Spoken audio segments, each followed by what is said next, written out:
Саламатсызбы? Дүйнө жана чөлкөмдөгү урунттуу окуялар менен тааныштырып, Азаттыктын студиясында Айданбек Акматуулу. Бүгүн эртең менен Иордания менен Сириянын чек арасында жанкешти террорчунун кол салуусунан иорданиялык 6 чегарачы мерт кетти. Бир нечеси жарадар болду. Дүрмөттөлгөн автоунаа сириялык качкындардын Ракбан лагеринин жанында жарылган. Падышалыктын мамлекеттик телеканалы чегарачылар кыянат терактынын натыйжасында жан таслим болушканын кабарлады. Иордания ислам мамлекети радикал уюмунун Сириядагы жайларына каршы АКШ баштаган аскердик кампанияга катышып келатат. Ай башында Иорданиянын чалгындоо башкармалыгынын 5 кызматкери баш кала Аммандын жанында болгон чабуулда мерт кеткен. Ал эми гуманитардык уюмдар билдиргендей, Сириядагы салгылашуулар күчөгөн сайын акыркы айларда Ракбан лагериндеги качкындардын саны дагы өсүүдө. Дүйшөмбүнүн кечинде Македониянын баш калаасында 10 миңдеген киши бийликтеги паракорлукту иликтөөнү жана таза шайлоо өткөрүүнү талап кылып көчөгө чыкты. Акция катышуучулары эң биринчи кезекте сөз эркиндигин камсыздоо зарыл деп белгилешти. Македониядагы нааразылык акциялары 2 айдан ашуун убакыттан бери уланып келатат.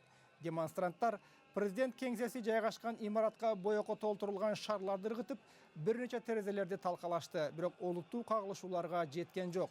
Апрель айында президент Георгий Иванов 20 миңдей жарандын телефон сүйлөшүүлөрүн мыйзамсыз тыңшоого айыпталган 56 аткаминердин, анын ичинде мурдагы премьер-министрдин айыбын кечкен.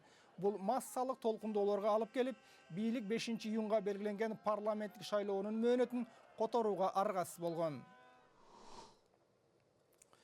Оор атлетика боюнча эл аралык федерация Бейжин олимпиадасында алынган допинг анализдери кайра текшерилип, канынан кызытма чыккан спортчулардын тизмесин жарыялады. Анда алтын медаль жеңген казакстандык Илья Ильиндин да ысымы бар болуп чыкты.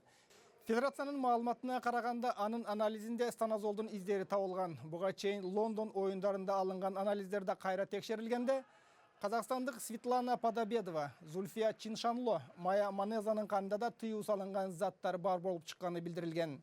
Аларды дисквалификациялоо маселесин жана Рио олимпиадасына катышар-катышпасын эл аралык олимпиада комитети чечмекчи. Бейжин оюндарында Казакстан 2 алтын, 4 күмүш жана 7 коло медаль утуп, медалдардын саны боюнча тизмеде 29-орунга жайгашкан.